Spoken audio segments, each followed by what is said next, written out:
Astelehenean azaroaren 25ean egingo dugu mobilizazio handi bat 7etan bihotz sakratutik hasita,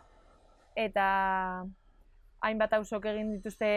deitu dituzte euren zutabeak, eta Bilboko neska gazteok deitu ditugu ere Bilboko Gazte Sare Feministatik 6:30etan Indautxu plazan gazten zutabera, eta bueno, hori aprobetxatuz zelan jardunaldien aurretik Euskal Herriko neska gazteok egin genituen topaketak eta hor autodefentsa feminista landu genuen, horren arira deitu dugu gure zutabea. Eta gero 7etan elkartuko gara denok eta udaletxerantza abiatuko gara. Aurtengo azaroaren 25eko mobilizazio guztiak daude apur bat bideratuta instituzioen politikei kritika egitera, apur bat euren puntu morearekin edo lako politikekin egiten dituzten zuriketa lanak kritikatzeko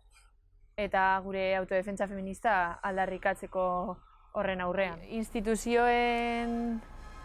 politikak aipatzen ditugunean eta kritikatzen ditugunean nahi dugu aldarrikatu zelan kaleetan eta gure kolektiboetan egiten dugun autodefentsa feministak benetan planteatzen duen erantzun bat eraso guzti horien aurrean, eta zelan instituzioek ere hartu behar duten